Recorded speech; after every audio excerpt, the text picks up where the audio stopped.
Hello, welcome back. Today we're going to be installing the hard power connection for the Zumo.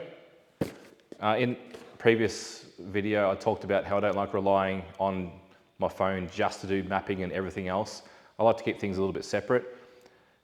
Through hiking the last couple of years I've destroyed phones in the rain. I had one phone in my pocket completely zipped up. It had like a little 5mm gap. I was walking in the rain all day for about 14 hours, constant rain. And that was enough just to fill the pocket up with water and destroy the phone in a full waterproof raincoat, just a little gap in the pocket. So that was annoying. So I didn't get to take any photos or anything for that trip because the phone was the only thing that I had. So from then on, I like to keep things very separate. So if this does fail, I still have mapping programs on my phone like Gaia, Google Maps if need be, but I'm going to be going to remote areas. So unless you've previously downloaded the mapping for Google Maps, you're fairly limited with what you can do with that sort of thing. But anyway, we've got to take the screen off and I'll find the power connection that we can connect into. If you purchase this directly through Ducati, it already comes with the correct connection, you just need to plug it in. But people that want it a few $100s cheaper, you buy it from wherever and you hardwire it yourself. But it's pretty easy to do. The wire's pretty much there, you just need to join it. And also the bracket that I've ordered to mount this, I've had to order one from England, so it's on its way, should be here next week, but I'll splice that in with this video anyway, so you won't even see. Same deal, I don't know what's going on in Australia. It was way more expensive than what I could have got it for in England and shipped over. And the shipping was only a few days difference. So there's still people charging a COVID tax out there, which I'm not too happy about, but I wouldn't expect anyone to pay, $80 to $100 more for a bracket just to shorten it by a couple of days. So I think a lot of companies out there still need to wake up, especially in Australia, that people aren't putting up with that anymore. But that's a rant for a different story. We will take this off and find that power connection. Okay, so now that the front visor's off, throughout all these connections here, you'll come across one that has like a little crimped connection. And then you just follow that down and you'll see where the plug is. So we'll just disconnect that. If you've got little fingers, it's easy. So if you've got big fingers, you might just need to push that down to get that out. There we go. So this is the cable that we need, and we're just going to heat this up to try and get this shielding off, and then we can use the cables. But before we do that, I'm just going to put a multimeter on this to make sure this is accessories, and I know it is, but just going to definitely make sure. Then using a Stanley knife, just really carefully, just going to cut this open.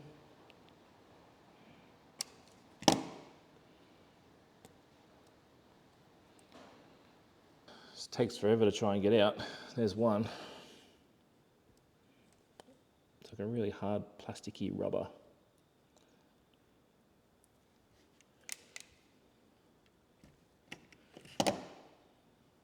All right, so you don't get much to work with, but we'll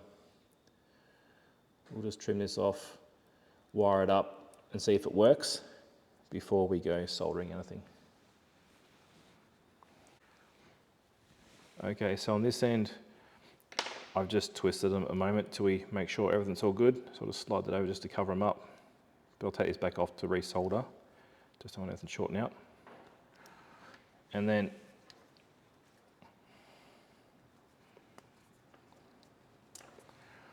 so for the other end, we can get it to focus. All we need to do, push this through to mount it. Just give it a click in. And then on the back, there's a teeny tiny screw hole. And on the back, little teeny tiny screw goes in to keep it all together.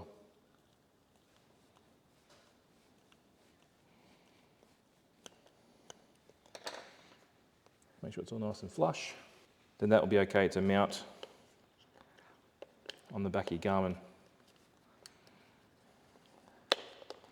like so.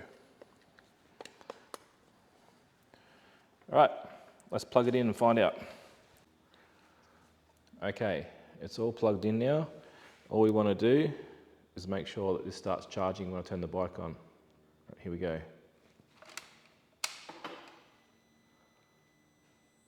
There we go. All right, so it's wired correctly. I'll unplug it now, solder it up, and we'll be good to go. Well, once I get the bracket. All right, let's do some soldering.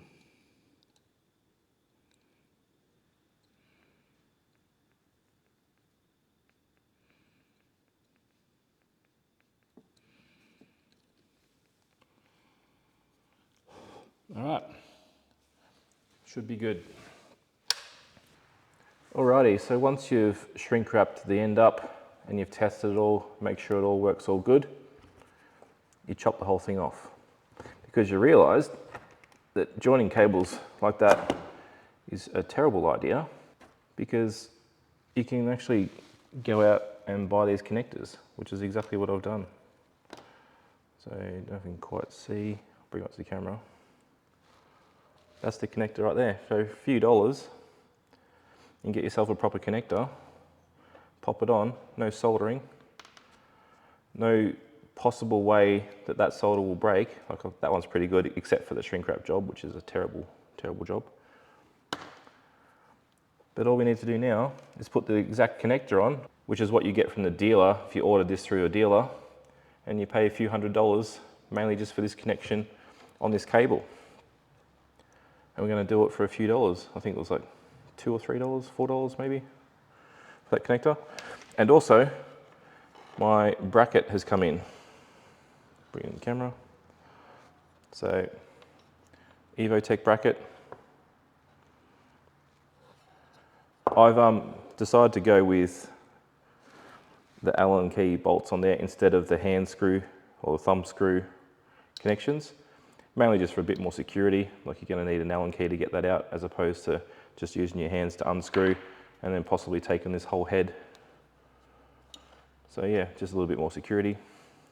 I like the inside, how it's got like a little guide. You screw that in and away you go.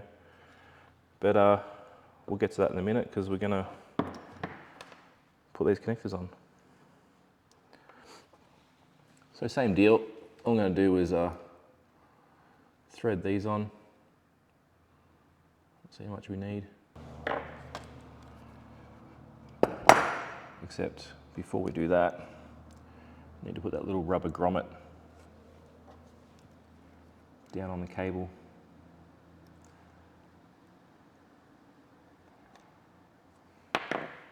Okay, so for this, just got 2 sharp points.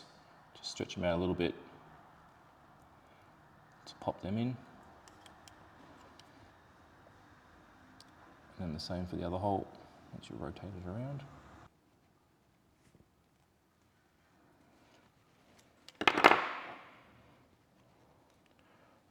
All right, there we go. Just move that down out of the way. Okay, so using some needle nose pliers, just give it a bit of a crimp. And fold. You want to fold over the little tabs. It's going to take a little bit to do because they're not very long.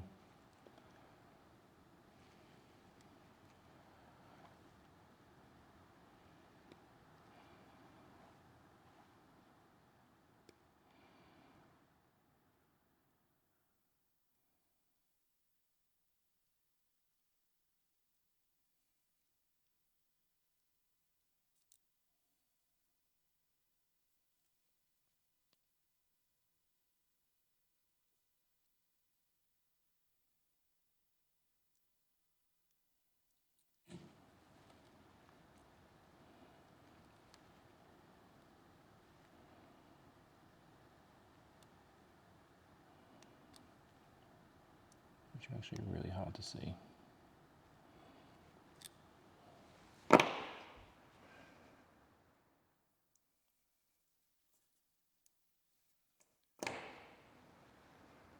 just like that. I'm going to do the same for this side, and then show you which way to put this in, because put this in the wrong way, it's very hard to de-pin these connections. And then we'll pop this in after I do the other side. Okay, so if we're looking at these with this up, we want the red one on the right.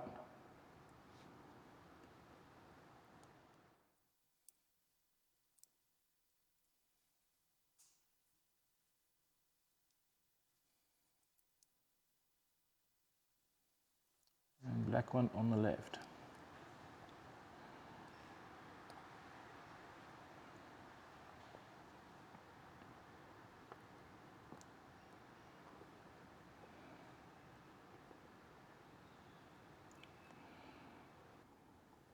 Just give a little push from behind.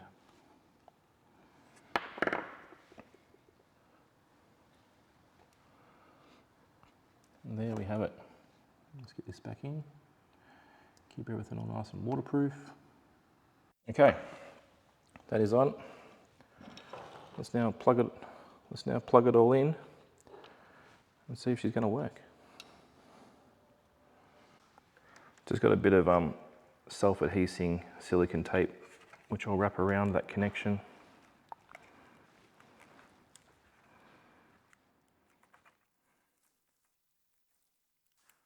Just to keep things a little bit more waterproof.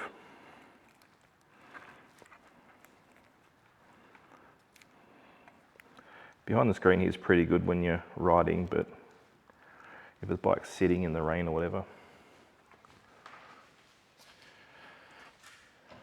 And now, tuck all these cables away somewhere. That shouldn't be going anywhere, except now I've got some little loose indicator wires which will just flap around, so I'll fix them up, put the screen on, and we're good to go. All right, that's better now, all tucked away, not going to be flapping around anywhere.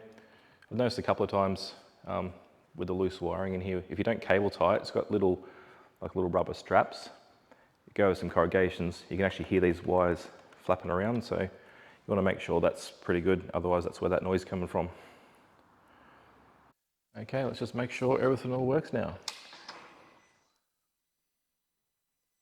Looking good so far. And we have power. Cool, in business. So now I've got to put some little places in and go for a bit of a trip. Well, apparently we've got new firmware available for it. All right, well, I better update that. Okay, so that was the install of the Garmin Zumo hardwired with the Evotech bracket.